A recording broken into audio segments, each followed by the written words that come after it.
All right, this is it.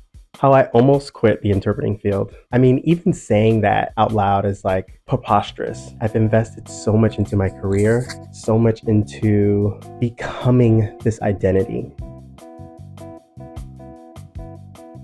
I went to Miami-Dade College where I majored in sign language interpreting. Day one, I knew that this was the profession for me. This was an opportunity for me to learn a new language. I love learning languages as an aspiring polyglot. Sign language was so easy for me because it was so fun. 2 years later, I graduated and I had started working. But I knew that I needed more work. I needed more exposure to the deaf community. I needed more mentors, people who were movers and shakers. I wanted to go to the Harvard of interpreting programs. And to me, at that time, I thought Gallaudet University was the Harvard. I packed my things and I moved to Washington, D.C. in 2015. I think my foundation in Miami was really good, but Gallaudet gave me even more because I was with professors who were writing the textbooks, right? I was with a lot of deaf leaders and deaf professionals at the university that I learned about, and I watched videos back in Florida. So this was really inspirational for me. Graduated in 2017. I started working my ass off. I move along throughout the interpreting field and I'm learning a lot. Prior to even starting the program, I thought I was going to become nationally certified within like 5 to 7 years, right?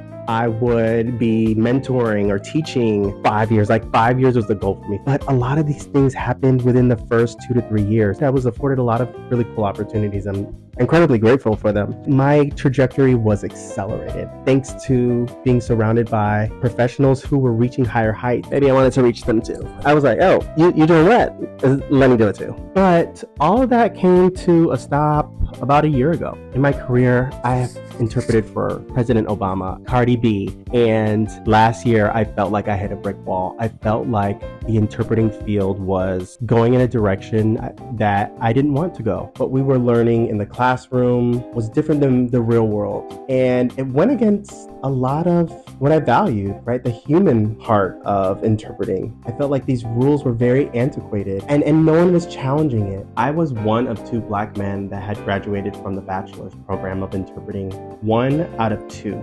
I knew that there was more for me. I knew that being more visible on social media, making more connections with people like that, I really, really enjoyed. And for some reason, I felt like the field at large was not ready for that, right? I mean, I see on social media all the time about whether or not interpreters should have a platform.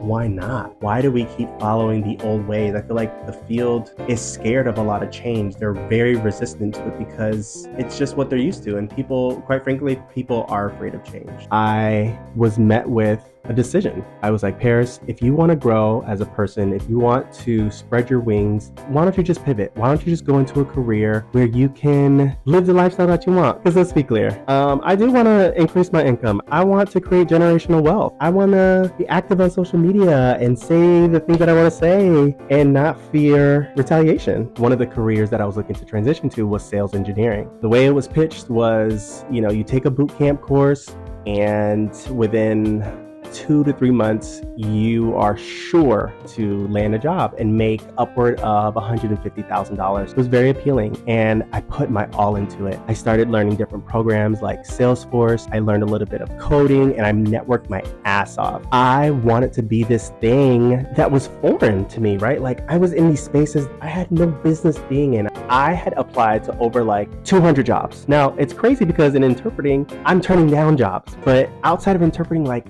I'm damn near begging for work. I was forcing myself to fit into a mold that just wasn't for me. There are nights where I would cry, where I'm like, God, please, like I have to do something. I don't want to be miserable in interpreting and I don't want to be miserable in tech. And then I just felt like my life doesn't have to be an or a but. I felt like I either am an interpreter or I'm nothing. I felt like I want to be a sales engineer or nothing else. Here's the reality. I love interpreting and I want to interpret on my own terms. And I also want to show the world my talents. Well, I love learning languages. I love connecting with people. I love interpreting, and why not make it my own? This is me making it my own.